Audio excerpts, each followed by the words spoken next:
जय हिंद साथियों, आप सभी लोगों का आपके अपने YouTube channel unique class with Sonu channel में तहे दिल से स्वागत है। दोस्तों, आज के इस वीडियो में हम लोग पढ़ेंगे सामाजिक विज्ञान कक्षा 10 दूसरा चैप्टर भारत में राष्ट्रवाद। दोस्तों, इस चैप्टर आज के इस वीडियो में इस चैप्टर को पूरी तरह से समाप्त करेंगे। हम लोगों ने ऑलरेडी इसको पढ़ चुका है, एक एक क्वेश्चन करके इम्पॉर्टेंट। अब हम लोग क्या करेंगे, इसी में बहुविकल्पीय प्रश्न, लघु उत्तरीय प्रश्न, अति लघु उत्तरीय प्रश्न, विस्तृत उत्तरीय प्रश्न, यानी कि पूरा का पूरा चैप्टर आपका एक वीडियो में क्लियर होने वाला है। तो वीडियो को लास्ट तक देखिएगा।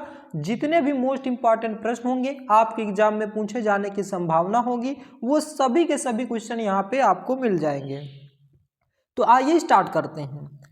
पहला प्रश्न, सविनय अवज्ञा आंदोलन कब चलाया गया था? 1930 में। सविनय अवज्ञा आंदोलन कब चलाया गया था? 1930 में। वंदे मातरम गीत के लेखक कौन थे? बंकिम चंद्र चटर्जी। वंदे मातरम गीत के लेखक कौन थे? बंकिम चंद्र चटर्जी। महात्मा गांधी अफ्रीका से वापस कब आए थे? 1915 में। तो महात्मा गांधी अफ्रीका से वापस कब आए थे? 1915 में। भारतीय राष्ट्रीय कांग्रेस की स्थापना कब हुई थी? 1885 में। भारतीय राष्ट्रीय कांग्रेस की स्थापना कब हुई थी? 1885 में। असहयोग आंदोलन का मुख्य कारण क्या था? Rowlatt act. असहयोग आंदोलन का मुख्य कारण क्या था? Rowlatt act. चौरी चौरा में हिंसात्मक घटना कब घटी थी? 5 फरवरी 1922 को। चौरी चौरा में हिंसात्मक घटना कब घटी थी? 5 फरवरी 1922 को। स्वराज मेरा जन्मसिद्ध अधिकार है और मैं इसे लेकर रहूंगा, किसका कथन है? बाल गंगाधर तिलक का। स्वराज मेरा जन्मसिद्ध अधिकार है, मैं इसे लेकर रहूंगा, किसका कथन है? बाल गंगाधर तिलक का। भारत में राष्ट्रपिता कहकर किसको संबोधित किया जाता है? महात्मा गांधी को। भारत में राष्ट्रपिता कहकर किसको संबोधित किया जाता है? महात्मा गांधी को। हिंद स्वराज पुस्तक के लेखक कौन है? महात्मा गांधी। हिंद स्वराज पुस्तक के लेखक कौन है? महात्मा गांधी। जलियांवाला बाग हत्याकांड कब हुआ था? 13 अप्रैल 1919 को। जलियांवाला बाग हत्याकांड कब हुआ था? 13 अप्रैल 1919 को। आनंद मठ का उपन्यास के लेखक कौन थे? बंकिम चंद्र चटर्जी। आनंद मठ उपन्यास के लेखक कौन है? बंकिम चंद्र चटर्जी। बारदोली सत्याग्रह का नेतृत्व किसने किया था? सरदार वल्लभ भाई पटेल ने। बारदोली सत्याग्रह का नेतृत्व किसने किया था? सरदार वल्लभ भाई पटेल ने। सविनय अवज्ञा आंदोलन की शुरुआत किस महत्वपूर्ण घटना के साथ हुई थी? नमक कानून तोड़कर। भारत में शिक्षक दिवस कब मनाया जाता है? 5 सितंबर को। 5 सितंबर को शिक्षक दिवस के रूप में मनाया जाता है। 1917 ईस्वी के कौन सी घटना ने राष्ट्रीय आंदोलन पर गहरा प्रभाव डाला? रूसी क्रांति। तो 1917 की कौन सी घटना ने राष्ट्रीय आंदोलन पर गहरा प्रभाव डाला? रूसी क्रांति।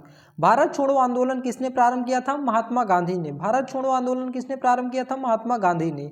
गांधी जी ने साबरमती आश्रम की स्थापना कब की थी? 1916 में। तो गांधी जी ने साबरमती आश्रम की स्थापना कब की थी? 1916 में। रॉलेट एक्ट कब पारित हुआ था? 1919 में। रॉलेट एक्ट कब पारित हुआ था? 1919 में। कांग्रेस के किस अधिवेशन में पूर्ण स्वराज की मांग की गई थी? लाहौर अधिवेशन में। तो कांग्रेस के किस अधिवेशन में पूर्ण स्वराज की मांग की गई थी? लाहौर अधिवेशन में। भारत माता की पहली तस्वीर किसने बनाई थी? बंकिम चंद्र चटर्जी ने। बंकिम चंद्र चट्टोपाध्याय ने। तो भारत माता की पहली तस्वीर किसने बनाई थी? बंकिम चंद्र चट्टोपाध्याय। जलियांवाला बाग में गोली चलाने की आज्ञा किसने दी थी? जनरल डायर ने दी थी। तो जलियांवाले बाग में गोली चलाने की आज्ञा किसने दी थी? जनरल डायर ने दी थी। सत्याग्रह को शुद्ध आत्मबल है, यह कथन किसका है? महात्मा गांधी का। सत्याग्रह तो शुद्ध आत्मबल, यह कथन किसका है? महात्मा गांधी का। करो या मरो का नारा किसने दिया था? महात्मा गांधी ने। करो या मरो का नारा किसने दिया था? महात्मा गांधी ने। भारत वापस आने पर गांधी जी का पहला सत्याग्रह कहाँ किया गया था? चंपारण में। भारत वापस आने पर गांधी जी का पहला सत्याग्रह चंपारण में हुआ था। महात्मा गांधी ने असहयोग आंदोलन कब प्रारंभ किया था? 1919 में। महात्मा गांधी ने असहयोग आंदोलन कब प्रारंभ किया था? 1919 में। द्वितीय गोलमेज सम्मेलन का आयोजन कब किया गया था? 1931 में। द्वितीय गोलमेज सम्मेलन का आयोजन कब किया गया था? 1931 में। तो दोस्तों, ये थे हमारे बहुविकल्पीय प्रश्न। आप सोच रहे होंगे इनमें 4 ऑप्शन क्यों नहीं रखे हैं? तो 4 ऑप्शन रखने पर आपको कन्फ्यूजन क्रिएट हो सकता है, इसीलिए हमने डायरेक्ट आंसर रखा है। इससे आपको आसानी से याद भी हो जाएगा और एग्जाम में 4 ऑप्शन देखेंगे तो आपका तुरंत सही ऑप्शन में माइंड चला जाएगा। तो इस तरह से हमारा अपना हिसाब से क्वेश्चनों को सेटिस्फाई किया गया है, तैयार किया गया है कि आपको अच्छे से याद हो जाए और आप एग्जाम में 95 प्लस ला सकें। इस बार तो आपको 95 प्लस लाना ही है, क्योंकि पिछली बार हमारे पढ़े हुए स्टूडेंट ने 84, 85, 86 तक गए हैं। तो इस बार आपसे उम्मीद है कि आप 90 प्लस चले ही जाएं। तो आइए अब विस्तृत उत्तरीय प्रश्न या 60 लघु उत्तरीय प्रश्नों को हम लोग डिटेल से पढ़ते हैं। महात्मा गांधी की नमक यात्रा का संक्षेप में वर्णन कीजिए, अथवा नमक सत्याग्रह से आप क्या समझते हैं? उत्तर, महात्मा गांधी की नमक यात्रा या दांडी मार्च अंग्रेजों के नमक पर टैक्स लगाने के खिलाफ अहिंसक विरोध का एक अभियान था। इस यात्रा का संक्षेप में वर्णन इस प्रकार है। मतलब नमक यात्रा दांडी मार्च क्यों शुरू की गई थी? क्योंकि नमक पर अंग्रेजों ने क्या किया था? टैक्स लगा दिया था। तो इसके कारण गांधी जी ने नमक यात्रा या दांडी मार्च की शुरुआत की थी, जो इस प्रकार था। 12 मार्च 1930 को गांधी ने साबरमती आश्रम से नमक सत्याग्रह की शुरुआत की थी। गांधी जी और उनके 80 समर्थकों ने 24 दिनों तक पैदल चलकर अहमदाबाद से दांडी तक 388 किलोमीटर की दूरी तय की थी। रास्ते में कई और लोग उनके साथ हो गए और 5 अप्रैल 1930 को वे दांडी पहुंचे थे। 6 अप्रैल 1930 को गांधी जी ने खारे पानी से नमक बनाकर नमक कानून को तोड़ा था। तो ये था प्रश्न। आपको इसको इस तरह से आपको लिखना है, अच्छे से मस्त एग्जाम में लिखना है राइटिंग से, ताकि आपको अच्छे मार्क्स मिल सके। नेक्स्ट प्रश्न, भारत छोड़ो आंदोलन के किन्हीं 3 कारणों का उल्लेख कीजिए। बहुत ही महत्वपूर्ण है, सभी के सभी याद कर लेना है, छोड़ना नहीं है। भारत छोड़ो आंदोलन के किन्हीं 3 कारणों का उल्लेख कीजिए। उत्तर, आंदोलन का तात्कालिक कारण क्रिप्स मिशन की समाप्ति, मिशन के किसी अंतिम निर्णय पर न पहुंचना था। दूसरा, द्वितीय विश्व युद्ध में भारत का बिना शर्त समर्थन के ही करने की मंशा को भारतीय राष्ट्रीय कांग्रेस द्वारा ठीक ढंग से न समझ जाना था। तीसरा, ब्रिटिश विरोधी भावना तथा पूर्ण स्वतंत्रता की मांग ने भारतीय जनमानस में लोकप्रियता प्राप्त कर ली थी। चौथा, द्वितीय विश्व युद्ध के परिणाम स्वरूप भारतीय अर्थव्यवस्था की स्थिति खराब हो गई थी। 3 पूछा था, आप 4 याद करके जाइए, हो सकता है 4 पूछ ले। नेक्स्ट है, असहयोग आंदोलन की मुख्य कारण क्या थे? उल्लेख कीजिए। उत्तर, महात्मा गांधी के नेतृत्व में शुरू हुए असहयोग आंदोलन के कई कारण थे। पहला, पहले विश्व युद्ध के बाद भारत में आर्थिक कठिनाइयां बढ़ गई थी। दूसरा, ब्रिटिश सरकार ने युद्ध खत्म होने के बाद भारत में संवैधानिक सुधार करने का वादा किया था, लेकिन ऐसा नहीं कर पाई। अंग्रेजों ने जलियांवाला बाग में शांतिपूर्ण तरीके से विरोध कर रही भीड़ पर गोलियां चलाकर हत्याकांड किया था। पंजाब में सरकार की बर्बर कार्रवाइयों के विरोध में न्याय चाहिए था। 5वां, खिलाफत का मुद्दा था। 6वां, ब्रिटिश सरकार के रोलेट एक्ट जैसे काले कानूनों से भारत का एक बड़ा वर्ग अंग्रेजों के खिलाफ हो गया था। नेक्स्ट प्रश्न है, भारतीय राष्ट्रवाद के उदय के 3 कारण लिखिए। बहुत ही मोस्ट इंपॉर्टेंट प्रश्न है, याद करके जाना, इन सभी क्वेश्चनों को छोड़ना नहीं है। भारत में राष्ट्रवाद के उदय के कारणों का उल्लेख कीजिए। उत्तर, भारत में राष्ट्रवाद का उदय कई ऐतिहासिक, सामाजिक और राजनीतिक कारणों से हुआ था। इनमें से कुछ प्रमुख कारण ये रहे हैं। पहला, पश्चिमी शिक्षा। अंग्रेजों ने देश में आधुनिक शिक्षा का प्रचार किया। इससे ऐसे वर्ग का निर्माण हुआ जो देश की प्राचीन परंपराओं पर गर्व करता था। दूसरा, भारतीय राष्ट्रीय कांग्रेस। इसकी स्थापना के बाद भारतीय राष्ट्रीयता को एक निश्चित आधार मिला। तीसरा, महात्मा गांधी। उन्होंने अंग्रेजों के खिलाफ दांडी मार्च सत्याग्रह, सविनय अवज्ञा आंदोलन, असहयोग आंदोलन और भारत छोड़ो आंदोलन का नेतृत्व किया। भारतीय स्वतंत्रता संग्राम। इसने एक एकीकृत राष्ट्रभाव को बढ़ावा दिया। नेक्स्ट प्रश्न है हमारा, महात्मा गांधी के सत्याग्रह पर एक निबंध लिखिए, अथवा सत्याग्रह का क्या अर्थ है? महात्मा गांधी द्वारा चलाए गए 3 सत्याग्रह आंदोलन का विश्लेषण कीजिए। 2 तरीके से पूछा जा सकता है, दोनों ही क्वेश्चन आपके सामने हैं। उत्तर, सत्याग्रह का मतलब है सत्य की मांग करना। महात्मा गांधी ने ब्रिटिश सरकार के खिलाफ संघर्षों में सत्याग्रह का इस्तेमाल किया था। सत्याग्रह में अहिंसा, सत्य और आत्मपीड़ा की खोज शामिल थी। गांधी जी का मानना था कि सत्याग्रह से हृदय परिवर्तन हो सकता है। पहला, चंपारण सत्याग्रह 1917। चंपारण आंदोलन भारत में पहला सविनय अवज्ञा आंदोलन था। यह 1917 में हुआ था और इसका नेतृत्व गांधी जी ने किया था। चंपारण आंदोलन ब्रिटिश बागान मालिकों के खिलाफ था, जो किसान को कम वेतन देकर, भारी मात्रा में भूमि किराया वसूल कर और उन पर नील की खेती करने का दबाव डालकर अवैध श्रम प्रथाओं के जरिए उनका शोषण करते थे। इस प्रकार से आपका 3-3, 4-4 बार रिवीजन हो जाता है, क्योंकि एक एक क्वेश्चन पहले हम लोग पढ़ते हैं उसको, फिर उसको रिवीजन करते हैं, उसके बाद जब आपको पूरा चैप्टर एक साथ रिवीजन कराया जाता है तब आपका फिर रिवीजन हो जाता है। यानी कि जो केवल वीडियो ही देख रहे हैं उनका एक एक क्वेश्चन वीडियो में ही याद हो जा रहा है। दूसरा है खेड़ा सत्याग्रह, जो कि हुआ था 1918 में। खेड़ा सत्याग्रह साल 1918 में गुजरात के खेड़ा जिले में हुआ था। यह आंदोलन महात्मा गांधी जी ने चलाया था और इस आंदोलन का मकसद अकाल, हैजा और प्लेग की वजह से नष्ट हुई फसल के बाद भी किसानों से लगान न वसूल करने की मांग करना था। यह आंदोलन भारतीय स्वतंत्रता संग्राम का एक अहम हिस्सा था। तीसरा अहमदाबाद सत्याग्रह, जो कि 1918 में हुआ था। तो 1918 में गुजरात के अहमदाबाद में कपास मिल मजदूरों द्वारा किया गया एक आंदोलन था। इस आंदोलन का नेतृत्व महात्मा गांधी जी ने किया था। यह आंदोलन ब्रिटिश सरकार के खिलाफ था। तो इस प्रकार से आप इस क्वेश्चन को लिखेंगे। नेक्स्ट है असहयोग आंदोलन क्यों प्रारंभ किया गया? आंदोलनकारी के 4 कार्य लिखिए, अथवा महात्मा गांधी जी द्वारा चलाए गए असहयोग आंदोलन का क्या अर्थ है, इसके कारण क्या थे? बहुत ही महत्वपूर्ण प्रश्न है, देख सकते हैं कितनी बार एग्जाम में आया गया। उत्तर, महात्मा गांधी ने अपनी प्रसिद्ध पुस्तक हिंद स्वराज में कहा था। हिंद स्वराज किसकी पुस्तक है? महात्मा गांधी की। ऑब्जेक्टिव में पूछ सकता है, ध्यान दीजिएगा।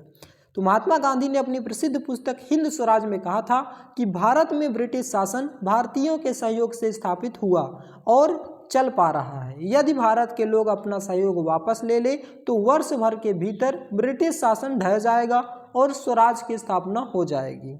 इस आंदोलन के प्रथम चरण में लोगों को अपनी उपाधियां सरकार को वापस लौटा देनी थी तथा सरकारी नौकरियां, पुलिस, अदालतों, स्कूलों और विदेशी वस्तुओं का परित्याग किया जाना चाहिए था। दूसरा, यदि सरकार आंदोलन को दबाने के लिए दमन का रास्ता चुनती है तो व्यापक स्तर पर देशव्यापी सविनय अवज्ञा आंदोलन भी आरंभ किया जा सकता है। तीसरा, गांधी जी और शौकत अली ने असहयोग हेतु समर्थन जुटाने के लिए देश भर में यात्राएं की थी। चौथा, विदेशी कपड़ों के बहिष्कार के फलस्वरूप विदेशी कपड़ों के भारत में आयात में बड़ी गिरावट आई।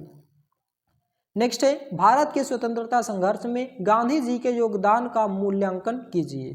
उत्तर, चंपारण आंदोलन। जनवरी 1915 में महात्मा गांधी दक्षिण अफ्रीका से भारत वापस लौटे थे।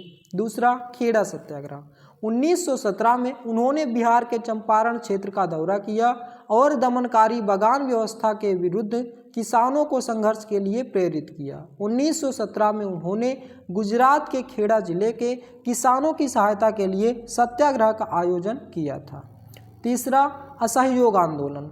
जनवरी 1921 में असहयोग खिलाफत आंदोलन शुरू हुआ। महात्मा गांधी ने फरवरी 1922 में असहयोग आंदोलन को वापस ले लिया था। गांधी जी ने अपने 78 सहयोगियों के साथ साबरमती से दांडी तक यात्रा करके नमक बनाया और अंग्रेजों के नमक कानून को तोड़ा था। चौथा है पूना पैक्ट पर हस्ताक्षर। सितंबर 1932 में गांधी जी ने अंबेडकर के साथ पूना पैक्ट पर हस्ताक्षर किए थे। इसी तरह से आपको हेडिंग डा के अच्छे से नंबर डा के लिखना है। सत्याग्रह आरंभ करके गांधी जी 1940 में व्यक्तिगत सत्याग्रह आरंभ किए थे और 1942 में क्रिप्स मिशन के विरोध स्वरूप भारत छोड़ो आंदोलन शुरू किया गया था। देश की स्वतंत्रता। अगस्त 1947 में देश स्वतंत्र हुआ, लेकिन विभाजन से उपजी हिंसा में गांधी जी नोआखली में दंगों को शांत कर रहे 30 जनवरी 1948 में दिल्ली में नाथूराम गोडसे ने गांधी जी की हत्या कर दी थी। नेक्स्ट प्रश्न है सविनय अवज्ञा आंदोलन कब चलाया गया था? इसके प्रमुख 3 कारणों का उल्लेख कीजिए। यहाँ कर्म की जगह कारण होगा। 3 कारणों का उल्लेख कीजिए। उत्तर, नमक यात्रा और सविनय अवज्ञा आंदोलन। महात्मा गांधी जी ने देश को एकजुट करने के लिए नमक एक शक्तिशाली प्रतीक के रूप में दिखाई पड़ा। महात्मा गांधी जी ने 1930 में वायसराय इरविन को एक पत्र लिखा था। इस पत्र में उन्होंने 11 मांगों का उल्लेख किया था। इनमें से कुछ सामान्य मांगे थे, जबकि कुछ मांगे देश के किसानों एवं उद्योगपतियों के संरक्षण से जुड़ी हुई थी। इन 11 मांगों के माध्यम से गांधी जी देश के सभी वर्गों को अपने साथ जोड़ना चाहते थे, जिस देश के सभी लोगों का सविनय अवज्ञा आंदोलन में समर्थन हासिल किया जा सके। इनमें सबसे महत्वपूर्ण मांग नमक कर को खत्म करने के बारे में थी। नमक का अमीर और गरीब सभी इस्तेमाल करते थे। यह भोजन का एक अभिन्न हिस्सा था। इसलिए नमक पर कर और उसके उत्पादन पर सरकारी इजारेदारी को महात्मा गांधी ने ब्रिटिश शासन का सबसे दमनकारी पहलू बताया था। महात्मा गांधी का यह पत्र एक अल्टीमेट चेतावनी की तरह था। उन्होंने लिखा था कि अगर 11 मार्च तक उनकी मांगें नहीं मानी गई तो कांग्रेस सविनय अवज्ञा आंदोलन छोड़ देगी, और इरविन झुकने को तैयार नहीं थे। इसके फलस्वरूप महात्मा गांधी जी ने अपने 78 सहयोगियों के साथ नमक यात्रा शुरू कर दी, और यह यात्रा साबरमती में गांधी जी के आश्रम से 240 किलोमीटर दूर दांडी नामक गुजराती तटीय कस्बे में जाकर खत्म होनी थी। नेक्स्ट है, और इस चैप्टर का यह लास्ट प्रश्न भी है। लास्ट प्रश्न में मैं आपको बताऊंगा कि कैसे आप मतलब सामाजिक विज्ञान में अच्छे नंबर ला सकते हैं या 95 प्लस जा सकते हैं। भारत छोड़ो आंदोलन पर एक संक्षिप्त निबंध लिखिए। उत्तर, भारत छोड़ो आंदोलन के समय 8 अगस्त 1942 को आरंभ किया गया था। यह एक आंदोलन था जिसका लक्ष्य भारत से ब्रिटिश साम्राज्य को समाप्त करना था, और यह आंदोलन महात्मा गांधी जी द्वारा चलाए गए अखिल भारतीय कांग्रेस समिति के मुंबई अधिवेशन में शुरू किया गया था। यह भारतीय स्वतंत्रता संग्राम के दौरान विश्वविख्यात काकोरी कांड से ठीक 17 साल बाद 8 अगस्त 1942 को गांधी जी के आह्वान पर समूचे देश में एक साथ आरंभ हुआ था। यह भारत को तुरंत आज़ाद करने के लिए अंग्रेजी शासन के विरुद्ध एक सविनय अवज्ञा आंदोलन था। ये आप देख सकते हैं, इस प्रकार आंदोलन हुआ था। बेंगलुरु में भारत छोड़ो आंदोलन का प्रदर्शन। क्रिप्स मिशन की विफलता के बाद महात्मा गांधी जी ने ब्रिटिश शासन के खिलाफ अपना तीसरा बड़ा आंदोलन छेड़ने का फैसला लिया। 8 अगस्त 1942 की शाम को मुंबई में अखिल भारतीय कांग्रेस कमेटी की बम्बई सत्र में अंग्रेजों भारत छोड़ो का नाम दिया गया। हालांकि गांधी जी को फौरन गिरफ्तार कर लिया गया था, लेकिन देश भर के युवा कार्यकर्ता हड़तालों और तोड़फोड़ की कार्रवाइयों के जरिए आंदोलन चलाते रहे। कांग्रेस में जयप्रकाश नारायण जैसे समाजवादी सदस्य भूमिगत प्रतिरोधी गतिविधियों से सबसे ज़्यादा सक्रिय थे। पश्चिम में सतारा और पूर्व में मेदिनीपुर जैसे कई जिलों में स्वतंत्र सरकार प्रति सरकार की स्थापना कर दी गई थी। अंग्रेजों ने आंदोलन के प्रति काफ़ी सख्त रवैया अपनाया था, और फिर भी इस विद्रोह को दबाने में सरकार को साल भर से ज़्यादा समय लगा था। तो दोस्तों, ये था हमारा दूसरा चैप्टर का यानी कि कंप्लीट चैप्टर, जिसमें हमने बहुविकल्पीय प्रश्न और लघु उत्तरीय प्रश्न और विस्तृत उत्तरीय प्रश्न यानी कि सभी प्रकार के क्वेश्चनों को एक साथ रिवीजन कर चुके हैं। ये हम रिवीजन ही कहेंगे क्योंकि इसके हमने एक एक क्वेश्चन को ही डिटेल से पढ़ चुका है। तो आशा करता हूँ दोस्तों कि ये क्वेश्चन आपको समझ में आ गया होगा, मतलब ये चैप्टर आपको पूरा समझ में आ गया होगा। इसका जवाब आप हमें कमेंट बॉक्स में ज़रूर दीजिएगा। अभी हमने कहा था कि कैसे हम लोग सामाजिक विज्ञान में 95+ % गेन कर सकते हैं, ये आपको बताना था। तो ये आप कैसे गेन कर सकते हैं, ध्यान दीजिए। सबसे पहले अगर आपने पूरे डिटेल से NCERT को नहीं पढ़ा है तो आप टारगेट बनाइए दीर्घ उत्तरीय प्रश्नों को। क्यों?